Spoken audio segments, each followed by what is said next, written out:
ജയ് ഹിന്ദ്, വന്ദേ മാതരം. നരേന്ദ്രമോദി കാലിൽ തൊട്ട് മാപ്പ് പറയുന്നു ശിവാജി പ്രതിമ തകർന്നതിൽ അദ്ദേഹത്തിന്റെ വിഷമവും ഖേദവും പ്രകടിപ്പിക്കും. ഇന്ത്യൻ പ്രധാനമന്ത്രി ശ്രീ നരേന്ദ്രമോദി 2023 ഇനോഗ്രേറ്റ് ചെയ്ത ശിവാജി മഹാരാജാവിന്റെ പ്രതിമ തകർന്നു വീണത് വലിയ വാർത്തയായി. ചില ആൾക്കാർ കളിയാക്കാനും അപഹസിക്കാനും ട്രോൾ ചെയ്യാനും ഒക്കെ അതിനെ ഉപയോഗിക്കുകയുണ്ടായി. ഈ പ്രോജക്റ്റ് ഇന്ത്യൻ നേവിയുമായിട്ട് ചേർന്നാണ് കോൺസെപ്ച്വലൈസ് ചെയ്തത്. ശിവാജി മഹാരാജാവ് എന്ന നമ്മുടെ ചരിത്രത്തിലെ ഏറ്റവും പ്രധാനപ്പെട്ട രാജാക്കന്മാരിൽ ഒരാൾ, മറാഠ സാമ്രാജ്യത്തിന് തുറക്കം കുറിച്ച ഇന്ത്യയുടെ സ്വാഭിമാനത്തെ വീണ്ടെടുത്ത ഒരു മഹാനായ രാജാവിനെ ട്രോൾ ചെയ്യാനും തുടങ്ങിയ ഒരുപാട് കാര്യങ്ങൾക്ക് പല ആൾക്കാരും അത് ദുരുപയോഗം ചെയ്യുന്നത് കണ്ടു. ഈ അവസരത്തിൽ ശിവാജി മഹാരാജാവിനെ ഒന്ന് സ്മരിക്കാനാണ് ഈ വീഡിയോ ചെയ്തത്. ആരാണ് ശിവാജി മഹാരാജാവ്, അദ്ദേഹത്തിൻ്റെ പ്രാധാന്യം എന്താണ് തുടങ്ങിയ കാര്യങ്ങൾ. പലപ്പോഴും നമ്മുടെ തീവ്ര വലതുപക്ഷത്തെ സഹോദരങ്ങൾ, സുഹൃത്തുക്കൾ, തീവ്ര ഹിന്ദുത്വവാദികൾ ശിവാജി മഹാരാജാവ് മുസ്ലിങ്ങൾക്കെതിരെ പോരാടിയ ഒരു വ്യക്തിയാണ് എന്നൊക്കെ പറയാറ്.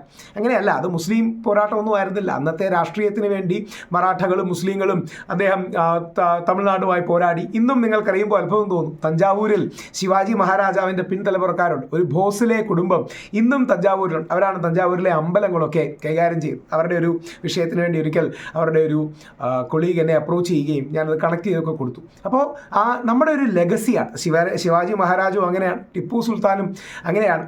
ശിവാജി മഹാരാജാവ് ആരാണ് അതും കൂടി അറിഞ്ഞിരിക്കണം. അദ്ദേഹത്തിൻ്റെ കോർട്ടിൽ ഒരുപാട് മുസ്ലിങ്ങൾക്ക് സ്ഥാനവും ഉണ്ടായിരുന്നു.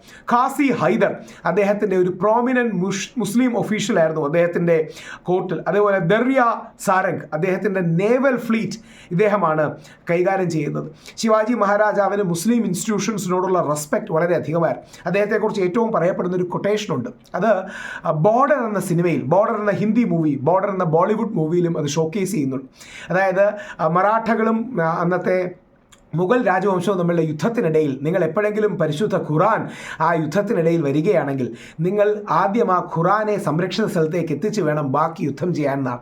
നമ്മൾ സ്ത്രീകൾക്കും കുട്ടികൾക്കും അതേപോലെ ദൈവിക ഗ്രന്ഥങ്ങൾക്കും അങ്ങേയറ്റം ബഹുമാനം കൊടുത്തു വേണം പോരാടാൻ എന്ന് മറാഠകളെ പഠിപ്പിച്ച, അന്നത്തെ ഹിന്ദുക്കളെ പഠിപ്പിച്ച മഹാനായ, പോസിറ്റീവായ, പ്ലൂറലിസ്റ്റിക്കായ, മതസൗഹാർദ്ദവാദിയായ ഒരു രാജാവായിരുന്നു അദ്ദേഹം വ്യത്യസ്ത ജനവിഭാഗങ്ങൾക്ക് അമ്പലവും പള്ളിയും ഒക്കെ നിർമ്മിക്കാനുള്ള സ്ഥലവും സൗകര്യവും സമ്പത്തുമൊക്കെ അദ്ദേഹം ചെയ്തിട്ടുണ്ട്. വ്യത്യസ്ത മുസ്ലിം രാജാക്കന്മാരുമായിട്ടും അദ്ദേഹത്തിന് അടുത്ത ബന്ധമുണ്ടായിരുന്നു. സുൽത്താനേറ്റ് ഓഫ് ഗോൽക്കണ്ട അതൊരു ഷിയ മുസ്ലിം റോയൽ ഫാമിലി ആയിരുന്നു. അദ്ദേഹത്തിനടക്കം ബന്ധമുണ്ടായിരുന്നു. അവിടെയാണ് നമ്മളവിടെ മുസ്ലിം ഹിന്ദു എന്ന കാര്യത്തിനപ്പുറം അന്നത്തെ റീജിയണൽ പൊളിറ്റിക്കൽ അലയൻസസ് അത്രമാത്രമാണ്. ശിവാജി മഹാരാജാവ് ഏറ്റവും കൂടുതൽ ഒരു ജസ്റ്റ് റൂളറായിരുന്നു. ഹിന്ദു മുസ്ലിം എല്ലാ വിഭാഗങ്ങൾക്കും നീതി കൊടുക്കാനും മറ്റും അദ്ദേഹത്തിന് കഴിയുകയുണ്ടായി. അദ്ദേഹത്തിൻ്റെ വാർഫെയർ മുഗൾ സാമ്രാജ്യത്തിനോടടുത്തായിരുന്നു. പക്ഷേ പലപ്പോഴും അത് വർഗീയമായിരുന്നില്ല, അല്ലെങ്കിൽ കമ്മ്യൂണൽ ആയിരുന്നില്ല, പകരം പൊളിറ്റിക്കലായിരുന്നു. വർഗീയമല്ല, രാഷ്ട്രീയപരമായ അഭിപ്രായ വ്യത്യാസങ്ങളാണ് ഉണ്ടായിരുന്നത്. ആ ശിവാജി മഹാരാജാവിൻ്റെ പ്രതിമ തകർന്നത് വളരെ ദൗർഭാഗ്യകരമാണ്. അതിന് ഇനി നരേന്ദ്രമോദിയെ ട്രോളിയിട്ടോ ശിവാജി മഹാരാജാവ് മോശക്കാരനാണെന്ന് പറഞ്ഞിട്ട് അർത്ഥമില്ല. അത്തരം സ്റ്റാച്യൂസ് നമ്മുടെ രാജ്യത്തിൻ്റെ അഭിമാനം സംരക്ഷിക്കും. സ്റ്റാച്യു വേണ്ടാന്നൊന്നും എനിക്ക് അഭിപ്രായമില്ല.